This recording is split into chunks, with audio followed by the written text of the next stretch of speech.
I'm running away from my entire life as an adult and abandoning everything I know alone without telling any of my family or loved ones. Lately it really feels like life is throwing some of their final punches, and sometimes it even feels like they're sending the first of many smacks to come down the road. One of my parents told me they have an incurable terminal illnesses, ended a relationship with the person I thought was the love of my life, burned countless bridges ranging from friends to family to coworkers, been homeless sleeping in the car. I even had to check myself into the hospital for my health and was almost forcefully admitted before I was able to escape by going to the restroom and running out. There's absolutely nothing left for me here or even that I can fathom being there for me in the future, and as a matter of fact it's all my fault.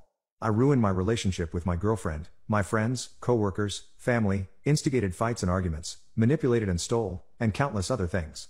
And to add on to everything, recently me and my ex were still living together and things popped off because of my toxic behavior. But our lease isn't up until next year and we have pets and things together and lots of things tied up with both of us. I've accepted that I also took on this obligation and she has no one to stay with and cannot find anyone to sublease my spot in the apartment.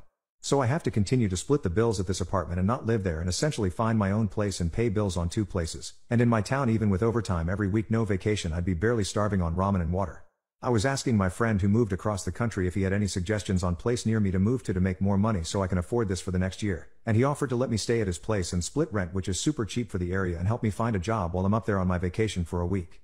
We talked about it and I did the math and found I could actually afford it with my work experience, the location, and the jobs available in the vicinity.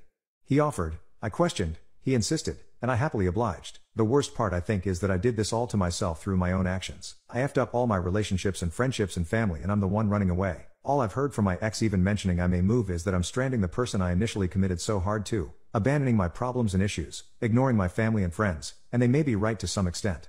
But I've had no emotional support my entire life, and the second I get any from anyone I tend to gain their trust, go and F it up when I'm content. I have to escape any situation that even allows me to be comfortable or in a position where I can sit and do nothing but contribute to my toxic behaviors. I've always been the type of person to just be the rock wherever I am. I don't change much or at all. I'm always stable and chill and doing okay and never struggling to everyone else. And I was racking my brain for days trying to find a reason that would pop in my head that would tell me, wait, you forgot about this. You can't just move. The only negative I've been able to come up with that I wouldn't already be dealing with here is the reaction of my family and friends from my hometown. And honestly, it's making me want to do it more. Who says I can't take a risk? Who says I can't be spontaneous and take control of my life for once like I never have before? I haven't told a single soul except one coworker at my work because I know he won't say anything and I had to get it off my chest to someone sitting in front of me. But I'm going to get so much flack and rage from everyone I know when they find out, and for the first time in my life I do not care. I am going to handle my business wherever it is regardless of where I am, and it's time to start prioritizing my happiness and prioritizing happiness and excitement in my 20s rather than everyone saying I act like a 60-year-old man when I'm college-aged. F everybody at this point. I've already effed up my life massively. I already burned all my bridges. Who is anyone to tell me I can't do this to try and better myself and still be able to handle my business that I didn't even fully abandon back home? I'm not looking for validation or pity or anything. I just needed to say it to something that I know doesn't have an automatic response of rage and trying to make me feel regret, or sadness, or biased logic that isn't valid to my situation, or how it affects anyone but me. If I don't escape this city, I'm going to end up killing myself from the stress, and no one will understand that anyways. But anyways, I'm running away from my entire life and family and friends and everyone I know to move across the country where I know one single person to work my butt off and make some money and reset my life.